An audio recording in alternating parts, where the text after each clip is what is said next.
কোথাও masters pass করেছেন? করেন নাই। কিন্তু তারা যে মতবাদটা দিয়েছিল এটা মন মস্তিষ্ক প্রসূত ছিল না, এটা ছিল আল্লাহর দেওয়া কোরআনের। সুবহানাল্লাহ।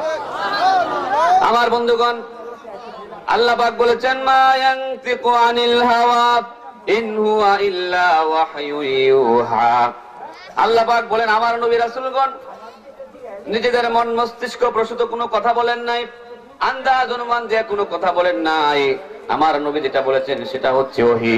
আমি যা বলতে বলেছি তাই বলেছেন, আমার কোরআনের বাইরে একটা কথাও বলেন নাই। The prophet says nothing without the order of Allah. আমি যা বলেছি আমার ওয়ার্ডারের বাইরে আমার নবীগণ একটা কথা বলেন নাই। এজন্য আল্লাহর নবীরা পৃথিবীর সমস্ত ভূখণ্ডে শান্তি আনয়ন করতে পেরেছেন। জোরে কোন ঠিক কিনা? আমার বন্ধুগণ, আজকে আমাদের সমাজের ভিতরে শান্তি নাই, শুধু অশান্তির দাবানল জ্বলতেছে, ঠিক কিনা বলেন? আমাদের গণতন্ত্র আজকে বালির ট্রাকে বন্দী, ঠিক কিনা বলেন?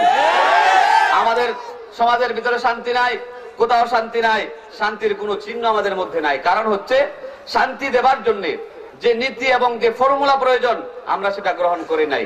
দীর্ঘ 42 বছর পার হয়ে গেছে আমাদের দেশের জন্মলগ্ন, অর্থাৎ স্বাধীনতার 42 বছর পার হয়ে গেছে, কিন্তু 42 বছরের ভিতরে বাংলাদেশের একটা ভূখণ্ডেও পরিপূর্ণ শান্তিকে অর্জন করতে পারে নাই, ঠিক কিনা বলেন? তার কারণ হচ্ছে গণতন্ত্রের ট্যাবলেট, সমাজতন্ত্রের ট্যাবলেট, ধর্মনিরপেক্ষতার ট্যাবলেট, এটা ডেট এক্সপায়ার হয়ে গেছে, ঠিক কিনা বলেন? মেয়াদ উত্তীর্ণ ওষুধ যদি কেউ খায় রোগী ভালো হবে? ভালো তো হবে না, বরং মৃত্যু দ্বারা আসবে। সুতরাং গণতন্ত্র, সমাজতন্ত্র, ধর্মনিরপেক্ষ মতবাদ সবগুলির ডেট এক্সপায়ার হয়ে গেছে। এই জন্য এই সমস্ত ওষুধ দেয়া মানুষের রোগ ভালো হবে না, সমাজে শান্তি আসবে না। ঠিক কিনা? আমার বন্ধুগণ, সমাজে শান্তি প্রতিষ্ঠা করতে গেলে একমাত্র শুধুমাত্র কোরআনের আইন প্রতিষ্ঠা করা লাগবে, রাসূল করিম সাল্লাল্লাহু আলাইহি ওয়াসাল্লামের আদর্শ দিয়ে জীবন এবং সমাজ রাষ্ট্র গঠন করা লাগবে, ঠিক কিনা বলেন? আমার বন্ধুগণ, সেই রাষ্ট্র প্রতিষ্ঠা করতে গিয়ে, কোরআন প্রতিষ্ঠা করতে গিয়ে, আল্লাহ রাসূলের আইন প্রতিষ্ঠা করতে গিয়ে যদি আমাদেরকে রাস্তায় নামতে হয়, জান দেওয়া লাগে, রক্ত দেওয়া লাগে, শহীদ হতে হয়, কারা কারা আছেন দুই হাত উঁচু করে দেখতে চায়।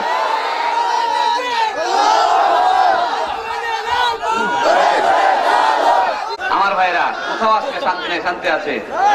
শান্তি বাগে শান্তি তো নাই, আরাম বাগে নেই আরাম, বিদ্যুতেরই লোডশেডিং এ জনগণের ঘুম হারাম, ঠিক না? বাগে শান্তি হারাম, সুশীল সমাজের মানুষের ভাইরে, সুশীল সমাজের মানুষের শান্তির কোনো সীমা নাই। আমরা গরিব, আমাদের দেখার মতো কেউ, ঠিক কিনা? এই দেশটা কারো বাবার না, এই দেশটা হচ্ছে 30 লক্ষ মা বোনের শহীদদের বিনিময়ে অর্জিত এই দেশ, ঠিক কিনা বলেন? এই দেশে কেউ কারো ব্যক্তিগত মতে, কেউ কারো বাবার মতে, কেউ কারো মতে দেশ চালাতে পারবে না, ঠিক কিনা বলেন? দেশটা নয়তো কারো বাপের পিঠা, করবে মন চাহিলে যখন যেটা। দেশটা নয়তো কারো বাপের পিঠা, করবে মন চাহিলে যখন যেটা। দেশটা লক্ষ মায়ের ইজ্জতের দামে কেনা, মাটিতে মিশে আছে লাখ শহীদের রক্ত কণা। দেশটা লক্ষ মায়ের ইজ্জতের দামে কেনা, মাটিতে মিশে আছে লাখ শহীদের রক্ত কণা। শহীদের রক্তের দামে কেনা মোদের সোনার ভিটা, শহীদের রক্তের দামে কেনা মোদের সোনার ভিটা। তবে কেন অভ্যাস হলো বিদেশীদের চরণ চাটা। দেশটা নয়তো কারো বাপের ভিটা, করবে মন চাইলে যখন যেটা, ঠিক কিনা বলেন? যে দেশের মাটি থেকে গন্ধ আসে ওই কালেমার, যে দেশের আকাশ ছুঁয়ে রয় দাঁড়িয়ে কত মিনার। যে দেশের মাটি থেকে গন্ধ আসে ওই কালেমার, যে দেশের আকাশ ছুঁয়ে রয় দাঁড়িয়ে কত মিনার। ইমানের সুরে সুরে জীবন যাদের বেড়ে ওঠা, ইমানের সুরে সুরে জীবন যাদের বেড়ে ওঠা। সে দেশে আজকে কেন নাস্তিকতার ঘনা ঘটা। দেশটা নয়তো কারো বাপের ভিটা, করবে মন চাইলে যখন যেটা। দেশটা নয়তো কারো বাপের ভিটা, করবে মন চাইলে যখন যেটা, ঠিক কিনা বলেন? যে দেশের সংবিধানে বিসমিল্লাহ থাকে লেখা, সে দেশের সংসদে হয় মোদের আইন বৈধ রাখা। যে দেশের সংবিধানে বিসমিল্লাহ থাকে লেখা, সে দেশের সংসদে হয় মোদের আইন বৈধ রাখা। বলো না কাকে ছেড়ে কাকে রেখে বলবো কথা, বলো না কাকে ছেড়ে কাকে রেখে বলবো কথা। সবই তো নাচের পুতুল, মার্কিন হলো আসল কোটা। দেশটা নয়তো কারো বাপের ভিটা, করবে মন চাইলেই যখন যেটা। যারা চিল্লাইতেছে স্বাধীনতা স্বাধীনতা, দেশ নয় তাদের আজি তাদের লাগে মাথা ব্যথা, ঠিক কিনা বলে? ওরা চিল্লায়, এরা মনে করে দেশটা এদের সব বাপ দাদা, ঠিক কিনা বলে? আর কারো না। যারা আজ চিল্লাইতেছে স্বাধীনতা স্বাধীনতা, দেশ নয় তাদের আজি তাদের লাগি মাথা ব্যথা, আসলে মোদের হলো বদনসিবার কপাল ফাটা, আসলে মোদের হলো বদনসিবার কপাল ফাটা, তাই দেই বারে বারে ওদের হাতে ক্ষমতাটা, দেশটা নয় তো কারো বাপের ভিটা, করবে মন চাইলেই যখন যেটা, দেশটা নয় তো কারো বাপের ভিটা, করবে মন চাইলেই যখন যেটা। ঠিক কিনা বলেন? আমরা দেশে মুসলমানের দেশ, আমাদের ওলিয়া আউলিয়াদের দেশে আমরা কোরআন বিরোধী, সুন্নাহ বিরোধী, আলেম বিরোধী কোন এজেন্ডাকে বাস্তবায়ন করতে দেব না ইনশাআল্লাহ। কি বলেন? কি বলছিলাম, হযরত যায়েদ রাদিয়াল্লাহু তাআলা তায়েফ যাবেন, সাথে ছিলেন একজন মুনাফিক সফর সঙ্গী, কিন্তু তিনি যে মুনাফিক ছিলেন যায়েদ রাদিয়াল্লাহু তাআলা বুঝতেন না, জানেন না, কারণ হচ্ছে পোশাক পরিচ্ছদ সব সাহাবীদের মতো, পাঞ্জাবি টুপি জুব্বা সব একরকম, ভিতরে মুনাফিকি। আমার ভাইরা, হযরত যায়েদ রাদিয়াল্লাহু তাআলা বুঝতে পারেন নাই, এই মুনাফিকটা তার সাথে রওনা হয়েছেন।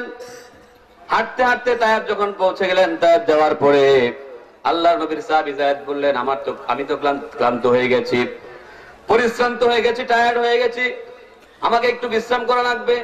তিনি বললেন, ঠিক আছে, আপনি পাহাড়ের গুহায় বিশ্রাম করেন, আমি আপনার পাহারা দেব।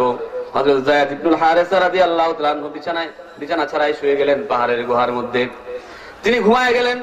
কতক্ষণ পরে যখন ঘুম তার ভাঙলো, চোখ যখন খুললো, দেখতে পেল ওই হযরত যায়েদের সফর সঙ্গীটা যে ব্যক্তি ছিল, ওই ব্যক্তিটা হযরত যায়েদের হাত পা সবগুলো বেঁধে তার বুকের উপর ছুরি নিয়ে বসে আছে। কোন নাউযুবিল্লাহ। হাত পা বেঁধে বুকের উপর বসে আছে তারে জবাই করার জন্য। কোন নাউযুবিল্লাহ। আমার বন্ধুগণ, হযরত যায়েদ দেখে অবাক হয়ে গেলেন, চিন্তায় পড়ে গেলেন। তিনি বললেন, আমাকে তুমি এরকম করছো কেন? তুমি না আমার সফর সঙ্গী ছিলে? কয়, হ্যাঁ, আমি তো তোমার সফর সঙ্গী ছিলাম। কয়, তুমি আমাকে এরকম হত্যা করার জন্য উদ্যত হলে কেন? তিনি বলছেন, আমি জানি, ইন্নী আলামু আন্না মুহাম্মাদান সাল্লাল্লাহু আলাইহি ওয়াসাল্লাম ইউহিব্বুকা ওয়া আনা উবগিযুহু, আমি জানি নবীজি মুহাম্মদুর রাসূলুল্লাহ তোমাকে অত্যন্ত ভালোবাসেন। তিনি বললেন, আমাকে নবী ভালোবাসেন, তাতে তোমার কি হয়েছে? কয়, তোমাকে নবী অনেক ভালোবাসেন, তোমাকে হত্যা করলে পরে আমি আল্লাহ নবী কষ্ট পাবেন, সেই কষ্ট পাওয়াটাই আমার জন্য শান্তির। কন্যা নাউযুবিল্লাহ। তাহলে বোঝা গেল, যারা মুনাফিক তারা আল্লাহর নবীকে কষ্ট দেয়। ঠিক কিনা বলেন? সুতরাং নবীকে কষ্ট দেওয়ার জন্য যারা লেখালেখি করে, যারা গান করে, যারা নাটক করে, যারা ব্যঙ্গচিত্র করে এবং তাদেরকে যারা সমর্থন করে, তারাও নবীর দুশমন এবং তারাও মুনাফিক। ঠিক কিনা? আমার বন্ধুগণ, সে বলল নবীজি কষ্ট পাবেন, এটাই আমার চাওয়া পাওয়া। আমার ভাইয়েরা, হযরত যায়েদ চিন্তা করে দেখলেন, এখন তো আমার আর বাঁচার উপায় নাই, এই গুহার ভিতরে, অরণ্যের ভিতরে, জঙ্গলের ভিতরে বাঁচার কোনো পথ নাই। তিনি আকাশের দিকে তাকায়া বললেন, আগিসনি ইয়া রহমান, হে রহমান, আমাকে সাহায্য করো। তিনি বললেন, হে রহমান, আমাকে সাহায্য করো। সঙ্গে সঙ্গে আল্লাহর দরবারে আওয়াজটা পৌঁছে গেল। আল্লাহ পাক জিবরাইলকে অর্ডার করলেন, জিবরাইল, তুমি যাও, আমার নবীর সাহাবী যায়েদ বিপদে পড়ে আছে, তুমি তারে গিয়ে উদ্ধার করে দাও। কোন সুবহানাল্লাহ। একটু জিকির করেন, লা ইলাহা ইল্লাল্লাহ, জোরে জোরে। কলিজার টুকরা, আল্লাহর সর্বশ্রেষ্ঠ সংবিধান কোরআনে কারীমকে যদি ভারতের বুকে কোনো বিচারক নিষিদ্ধ করেন, তাহলে আমি আব্দুল্লাহ বুখারী দিল্লির জুমা মসজিদের ইমাম শুধু নই, আমি সমগ্র ভারতবর্ষের সমস্ত মুসলমানদের ইমাম। আমি বলতে চাই, তিনি বলেন, আমি বলতে চাই, যে জজ কোরআনকে ব্যান্ড করা হলে কথা বলবে, আমি সেই জজের জিহ্বার মধ্যে পাড়া দিয়া, বাম হাত দিয়া তার জিহ্বাটা টেনে ছিঁড়ে ফেলে দেব।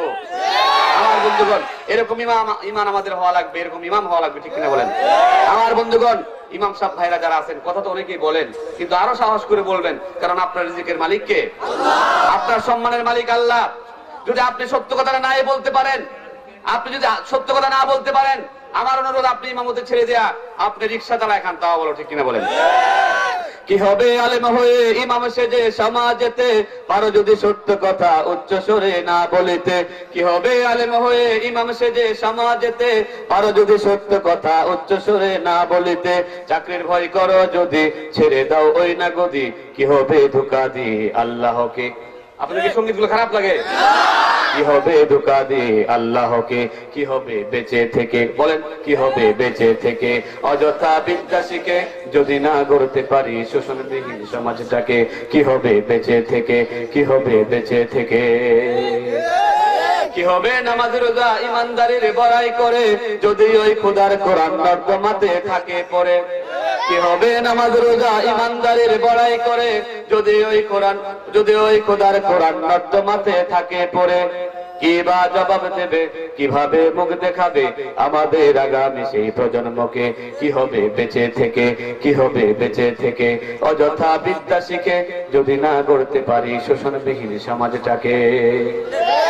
কি হবে কিতাবাদের তালিম দিয়ে মাদ্রাসাতে যদি ওই খোদার কোরআন নিষিদ্ধ হয় আদালতে? কি হবে কিতাবাদের তালিম দিয়ে মাদ্রাসাতে যদি ওই খোদার কোরআন নিষিদ্ধ হয় আদালতে?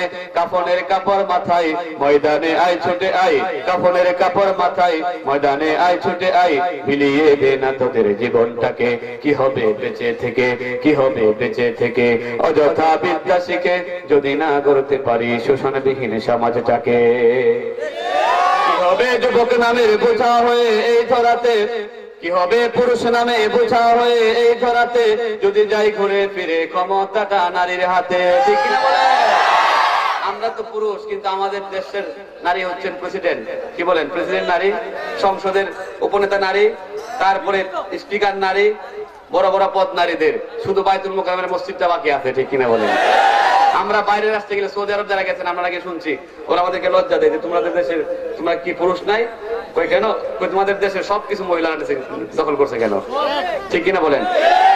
এই জন্য পুরুষ শাসিত দেশ লাগবে, পুরুষ পুরুষের মর্যাদা বুঝবে। ঠিক কিনা বলেন? নারী আসার কারণে আজকে নারীদের মর্যাদা দেখ সমস্যা নাই, কিন্তু নারীদেরকে অতিরিক্ত কিছু দেওয়া হচ্ছে, পুরুষদের উপর এক প্রকার জুলুম করা হচ্ছে। ঠিক কিনা বলেন? কি হবে পুরুষ নামে, কি হবে পুরুষ নামে জন্ম নিয়ে এই ধরাতে যদি যাই ঘুরে ফিরে ক্ষমতাটা নারীর হাতে? কি বা জবাব দেবে, কিভাবে মুখ দেখাবে আমাদের আগামী সেই প্রজন্মকে? কি হবে বেঁচে থেকে অযথা বিদ্যা শিখে যদি না গড়তে পারি শোষণবিহীন সমাজটাকে? কি হবে বেঁচে থেকে? কি হবে লেখালেখি কলমবাজির এই মহড়া যদি, কি হবে লেখালেখি কলমবাজির এই মহড়া সমাজের আসল চিত্র যদি না যায় তুলে ধরা? ঠিক কিনা বলেন? সাংবাদিক বন্ধুরা যারা আছেন তারা সত্য কথা লিখবেন, সত্য পথে চলবেন, সত্যটা লিখবেন। কি হবে লেখালেখি কলমবাজির এই মহড়া সমাজের আসল চিত্র যদি না যায় তুলে ধরা? যদি ওই ঘুষের বলে কলমটা উল্টো চলে, যদি ওই ঘুষের বলে কলমটা উল্টো চলে, তবে কি যাবে রুখা দুর্নীতিকে? কি হবে বেঁচে থেকে অযথা বিদ্যা শিখে যদি না গড়তে পারি শোষণবিহীন সমাজটাকে? কি হবে বেঁচে থেকে, কি হবে বেঁচে থেকে? ঠিক কিনা বলে? আমার বন্ধুগণ, বলছিলাম সত্য কথা বলা লাগবে। আমার ভাইয়েরা, শুধুমাত্র সবকিছু আমাদের দেশে আছে, মাহফিল হচ্ছে, ওয়াজ হচ্ছে, ইস্তেমার মধ্যে বড় বড় বয়ান হচ্ছে, পীরসাহেবদের দরবারে ওরস হচ্ছে, কিন্তু সিধা কথা হচ্ছে না। আমার ভাইয়েরা, যদি মাত্র শুধুমাত্র বাইতুল মোকাররমের খতিব নাম সালাউদ্দিন, নাম কি? আসলে সালাউদ্দিন না, নাম হয়েছে ফাসাদউদ্দিন। যদি ঝগড়া লাগায় মানুষের মধ্যে। ঠিক কিনা বলেন? বাইতুল মোকাররমের ইমামটা আসার পরে বাইতুল মোকাররমে আমরা জানা মতে, আমাদের জানা মতে, আমরা 8-10 বছর ঢাকায় পড়ালেখা করেছি, জানা মতে কোনদিন মসজিদে ঢুকতে গেলে পুলিশ অস্ত্র দিয়া এই আপনার পরীক্ষা করে নাই, মেটাল ডিটেক্টর বলা এটা, ওটা দিয়ে কোনোদিন পরীক্ষা করে নাই। কিন্তু এই খতিব ফাসাদউদ্দিন যাওয়ার পর থেকে মানুষ ঢুকতে পারে না, পরীক্ষা করে জুতা স্যান্ডেল সব রাখে দিয়ে ঢোকায়। ঠিক কিনা বলেন? আমার বন্ধুগণ, শুধু তাই নয়, এই বাইতুল মোকাররমের সালাউদ্দিন নামক সেই ভণ্ড পীরের মুরিদটি যদি সত্য কথা বলতো, তাহলে বাইতুল মোকাররমের মতো জায়গায় দাঁড়িয়ে, পবিত্র স্থানে দাঁড়িয়ে ইমামদের মজলিসে আপনারা দেখেছেন ভারত এবং আমেরিকার নর্তকীরা নাচ দিতে পারতো না। দুর্গণ ঠিক কিনা? নাচে নাই, বিলেডেন্স দেয় নাই, বিলেডেন্স দিয়েছেন ইমামদের সামনে। যদি তারা এই কথাটা বলতো, যদি সালাউদ্দিন এই প্রতিবাদ চুগুন করতো, তাহলে অন্ততপক্ষে এই কাজটা করতে পারতো না। আমার বন্ধুগণ, যদি সালাউদ্দিন সাহেব এই প্রতিবাদ চুগুন করতেন, বাংলাদেশের একটা অন্যতম জায়গা শাহবাগে দাঁড়িয়ে ব্লগার এবং নাস্তিকেরা আমার আল্লাহর রাসূলের বিরুদ্ধে কথা বলতে পারতো না, প্রোপাগান্ডা এবং ব্যঙ্গচিত্র করার সাহস পেত না। দুর্গণ ঠিক কিনা? এজন্য সত্য কথা বলা লাগবে। আমার বন্ধুগণ, সত্য কথা বলা লাগবে, হক কথা বলা লাগবে, তাতে আমার জীবন